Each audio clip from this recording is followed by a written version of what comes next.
반갑습니다. 이투수 수학영역 차윤우입니다. 자, 여러분과 수능이 한 달 남은 시점에서 만나게 됐습니다. 1년 동안 공부하느라 고생 많았고요. 마지막 스퍼트를 정말 제대로 해서 인생의 최고점, 수능에 딱 최고 점수를 찍고 여러분이 원하는 결과를 받아서 내년에는 대학생이 돼 있기를 바랍니다. 자, 여러분들이 공부하느라 고생이 많았는데 이런 불안감도 있을 거예요. 내가 공부 진짜 열심히 했는데 아직도 원하는 점수가 안 나와. 남은 한 달 동안 뭔가 특별하게 무언가를 하고 싶은데 극약 처방을 하고 싶은데 어떻게 마지막 한 달 달려야 될까? 스퍼트 해야 될까? 이런 고민들을 선생님 많이 봐왔고 상담도 굉장히 많이 했는데 이걸 따로 영상으로 좀 더 많은 학생들이 봤으면 좋겠어요. 그래서 영상 제작하게 됐고요.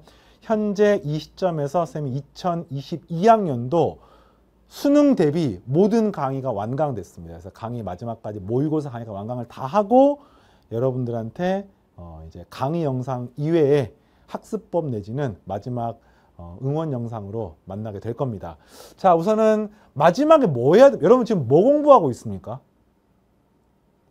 어떤 교재로 어떻게 공부하고 있어요? 뭐 쌤 교재로? 그게 아니라 큰 틀에서 학습 시간이 딱 정해져 있잖아. 앞으로 한 달이야. 하루에 수학 공부 뭐 5시간 한다고 치면은 150시간밖에 없어요. 이 150시간을 쪼개서 무언가를 해야 되는 거야. 그죠? 예. 공부가 좀 늦게 출발한 학생들은 그냥 고민할 거 없이 일단 양으로 개념 강의건 기출문제 강의건 쭉 들으면서 따라와야 되고요.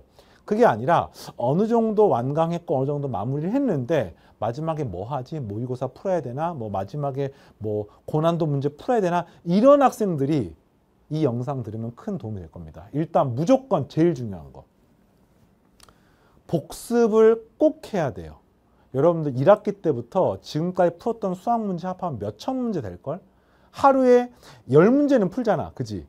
근데 100일이면 1000문제입니다. 이미 100일이 훨씬 넘게 지났기 때문에 몇천 문제를 풀었을 것이고요. 그 중에서 별표 치고 몰랐던 문제도 몇백 문제 될 겁니다. 그래서 그 문항들을 복습을 해야 되는데 가장 대표적으로 무슨 복습을 해야 되느냐? 기출문제 복습을 꼭 해야 됩니다. 자, 복습하는 이유는 이렇습니다. 반복해서 똑같은 문제 풀다 보면은 유형이 체화가 됩니다.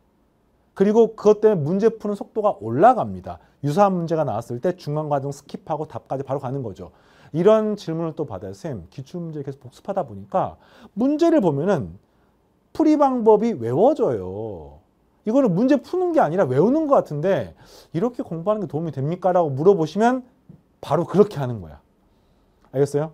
풀이 방법이 문제를 보고 거의 외워지다시피 할 수 있게 공부를 해야 되는 겁니다. 이게 왜 그러냐면요. 우리가 지금 수학을 하는 게 아니죠. 시험을 준비하는 수험생입니다. 시험은요. 제한된 시간 내에 내 모든 걸 쏟아 부어야 되는데 그중에서 완전 새로운 문제도 있고 정형화된 문제도 있습니다.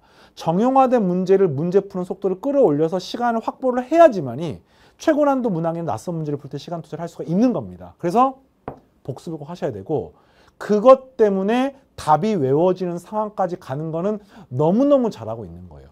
답 숫자를 외우는 게 아니라 과정을 외워지다시피 하는 거죠. 그렇다고 외우란 뜻이 아니야. 많이 하다 보면은 외워진다는 뜻이고 이거는 기출문제뿐만이 아니라 1년 동안 봤던 모의고사 그 다음에 개념 강의 교재에 있는 별표 쳤던 문제들 그리고 문제를 막 다 다시 풀어볼 수는 없잖아. 그러니까 어려웠던 거나 틀렸거나 별표 쳤던 거나 세모 쳤던 문제들을 다시 풀어보는 겁니다.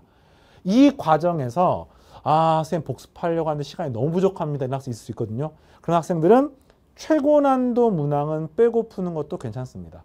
왜냐면 최고난도 문항 30번 문제, 과거의 30번 문제 이런 문제 같은 경우는 수능에서 큰 틀에서 뭐 주제가 반복될 수는 있습니다만 디테일하게 여러분이 막혔던 부분들이 있어요. 막혔던 부분, 그러니까 어떤 발상이 필요한 부분들 이런 발상들은 반복되지 않는 가능성이 높기 때문에 우선순위에서 오히려 그런 문제보다는 중킬러급 문제나 적당한 4점짜리 문제들을 빠르게 체화시키는 게 훨씬 더 큰 도움이 되는 거죠. 됐습니까? 복습 꼭 해야 됩니다. 하루에 한 20% 정도의 시간은 복습하는 게 맞다고 보고요. 이게 학생들에 따라서 내가 기출을 그냥 겨우 한 번 끝냈던 학생들은 복습량이 더 많아야 돼요. 비중이 더 커야 돼요.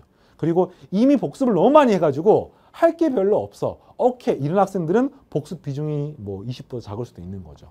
되겠습니까? 자, 그 다음에 요것도 되게 조심해야 되는데 학생들이 어렵다고 느끼는 거 있잖아요. 예를 들면 고난도 문제를 푸는데 하나가 안 풀려. 여기 30번 문제야. 22번 문제야. 해설을 봐도 이해가 안 되네. 강의를 들어. 강의를 들어도 이해가 안 되네. 질문 답변 게시판에 글을 남겨. 아, 이것도 이해가 안 되네. 아, 어떡하지? 라고 하는 내용들. 이건 왜 그럴까요? 분명히 그 문제풀이 과정 중에 독특한 발상이나 지엽적인 발상들이 있는 겁니다. 그게 꼭 중요하지 않다고 하는 건 아니죠. 왜냐하면 수능에서 과거에 30번 문제를 풀면은 그 30번 수준의 문제에서 한두 단계는 굉장히 독특하고 지엽적인 내용이 들어가 있거든요.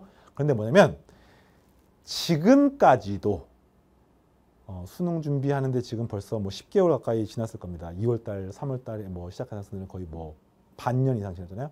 지금까지도 그 내용들이 아직 체화가 안 되면 그 내용은 수능이 됐을 때 설령 똑같이 나와도 풀어내기가 힘들다고 보셔야 됩니다. 물론 똑같이 안 나옵니다. 그래서 지엽적인 것보다는 어디에 포커스를 둬야 큰 덩어리, 중요한 덩어리에 포커스를 둬야 돼요. 그래서 너무 어렵거나 너무 복잡한 연산이나 복잡한 단계가 많은 뭐 실제로 기출문제 중에도 그런 게 있습니다. 뭐 2017학년, 18학년도에 수능 기출문제 30번 문제 같은 경우는 너무 복잡하거나 지엽적이거든요. 이거는 지금 단계에서는 하지 않습니다. 그리고 수능에 나오지도 않습니다. 네, 그래서 요걸 하는 게 아니라 명확한 내용들을 하는 거야. 명확한데 체화가 안 된 것들. 자주 나오는데 아직 공부가 덜 된 것들. 요걸 하는 거야. 그래서 전략적으로 내가 지금 목표가 2등급이야. 1등급이 아니야. 목표가 2등급이야. 이런 학생들은 기출문제 중에 30번, 21번 다 빼놓고 푸는 학습 전략도 가능합니다. 왜냐하면 그게 문제가 아니라 나머지 27개, 8개를 맞추는 게 중요하기 때문에 오답률 1, 2등짜리 문제는 문제 하나 푸는데 뭐 30분, 1시간씩 걸리기 때문에 그런 것들은 전략적으로 빼고 푸는 거죠. 남은 시간은 150시간이야. 이 150시간에 1시간에 한 문제 풀면은 150문제 풀면은 수능 보러 가는 겁니다. 그게 아니라는 거죠.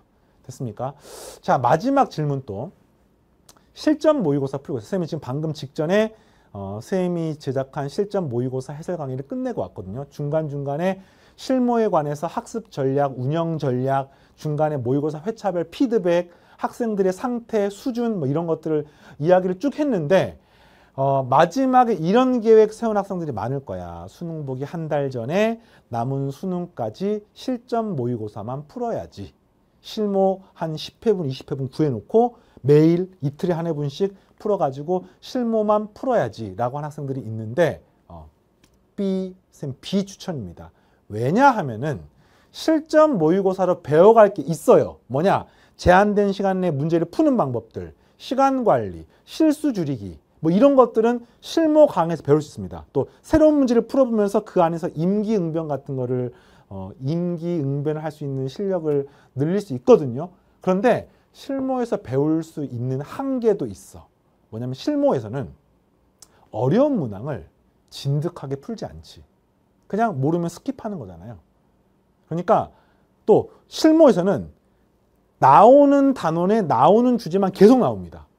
예를 들자면은 뭐 삼각함수 도형 문제, 뭐 예를 들자면은 미분의 활용의 3차차 함수의 그래프의 통합형 문제들. 근데 가끔씩 수능 문제를 보면요 정말 독특하게 나오는 문제들도 있거든요. 올해 6월 평가원 모의고사 같은 경우에 삼각함수의 그래프 관련된 기억, 니은, 디귿 문제가 15번으로 나왔는데 그 문제 같은 경우는 어려운고 쉽고를 떠나서 굉장히 독특한 문제입니다. 그런 문항이 나올 수 있기 때문에 모든 단원을 꼼꼼하게 공부하는 것이 필요해. 그래서 실무는 실무대로 공부할 시간을 할애를 해서 뭐 이틀에 한 회분이건 뭐 일주일에 뭐 2회분이건 일주일에 한 회분이건 여러분이 딱 필요한 만큼 하시고 그 실무를 보는 이외 나머지 시간 동안엔 또 무언가 공부를 해야 되는 겁니다. 특정 문제 하나를 골똘히 고민하는 과정도 필요하고 아까 말했던 것처럼 복습도 해야 되고요. 그 다음에 또 수학 문제는 문제를 푸는 감이라는 게 있어요. 이 문제 푸는 감이 뚝 떨어지면은 문제 푸는 속도가 떨어지면서 실전에서 시간 부족, 타임 오버돼서 점수가 떨어지거든요. 그래서 매일매일 꾸준하게 무언가를 풀어야 됩니다. 근데 그 매일매일 꾸준하게 푸는데 실무는 각 잡고 100분 동안 푸는 거잖아. 내가 시간이 30분 남았어. 수학 공부해야 돼. 그 30분 동안에 뭔가를 풀어야 될 거리가 있어야 되거든요. 근데 그게 함께 병행이 돼야지 실무가 공부의 전부가 돼서는 절대 안 됩니다. 명심하세요. 자, 하고 싶은 말 일단 이 정도로 하고 일단 마지막으로 잔소리 하나만 하고 마무리하겠습니다. 지금 한 달 남았잖아. 무언가 엄청난 극약 처방으로 뭔가 새로운 학습 방법, 새로운 체계로 공부를 하고 싶은 학생들이 있을 거야. 그러나 그렇지 않습니다. 여러분이 매일매일 주어진 나의 학습 계획, 내가 공부할 학습량과 교재, 그 다음에 강의 매일매일 소화를 하는 겁니다. 공부는 마라톤하고 똑같습니다. 골인 지점이 보여요. 42.19km를 달리는데 40km 달렸어. 앞으로 2km 달렸어. 2km 남았어. 그 남은 2km를 100m 스퍼트 하듯이 달릴 수는 없습니다. 왜냐면 기존에 40km 뛰어왔던 페이스에서 약간을 끌어올려서 계속해서 동일한 방법과 동일한 주법, 동일한 호흡법, 동일한 손, 그 다음에 뭐 이렇게 하는 거지. 갑자기 자 40km 달렸으니까 이제부터는 100m 스퍼트야 하면은 마지막 100m 남겨놓고 쓰러지게 돼 있는 거죠. 그래서 항상 일정한 페이스로 여러분이 공부했던 걸 흐름을 그대로 가져가면서 하시고 갑자기 잔소리 계속 생각나네. 하나만 더. 시험은 수능은 아침에 봐요. 아침에 8시 40분부터 보잖아요. 아침에 봅니다. 아침형 인간이 돼야 돼요. 지금부터는 밤 12시 이후에 깨어서 공부하면 안 돼. 정말 학습량이 너무 부족해. 너무 늦게 출발했어. 12시 한 30분까지 쌤이 줄게요. 왜냐면 늦게 공부를 하는 게 결코 공부량이 줄어드는 게 아니지만 늦게 공부를 하면 다음날 오전에 나의 컨디션을 갉아먹는 거야. 근데 수능은 아침에 보기 때문에 아침에 컨디션이 좋아야 돼요. 그래서 오히려 극단적으로 나는 아침에 5시에 일어나. 컨디션이 좋아. 근데 저녁에 9시만 되면 너무 졸려. 10시가 되면 자야 돼. 괜찮아. 왜? 어차피 하루 24시간 똑같기 때문에 그 라이프 사이클을 땡겨라는 거죠. 고3 학생들은 학교 갔다 학원 갔다 집에 오면 밤 11시거든요. 밤 11시가 되면은 그 다음부터 무언가 새로 공부를 하려고 하면은 막 1시, 2시 넘어가는 게 비일비재해. 막 카톡으로 학생들, 친구들하고 이것도 해야 되고 SNS도 봐야 되고 하면은 막 2시, 3시. 그런데 지금부터 한 달 동안은 그렇게 하지 마시고 그냥 12시 이전에 자. 그리고 깨어 있을 때 졸지 마. 학교 쉬는 시간, 학원 쉬는 시간에 졸지 말고 깨어 있을 때 스포트 하는 거야. 이 라이프 사이클을 잘 습관화시키면 그것만으로도 한 수능 원점수 한 10점은 오르지 않을까 생각합니다. 특히 머리를 많이 써야 되는 과목도 있잖아요. 예를 들어서 수학 과목이나 뭐 과탐이나 이렇게 숫자가 나오고 막 이런 것들은 본인의 컨디션이 진짜 중요하거든요. 그 컨디션 때문에 살짝 삐끗하면 아니야. 사탐도 보니까 요즘 문제 보면 막 표가 나오고 그래프가 나오는 것들은 숫자가 들어가더라고. 그런 것들은 컨디션이 안 좋으면 정말 삐끗할 수 있기 때문에 잘 먹고 잘 자고 잘 쉬고 깨어있을 때 스포트 하시기 바랍니다. 자, 그러면 이번 TCC 영상에서 마무리하고요. 또 만나겠습니다. 마치겠습니다.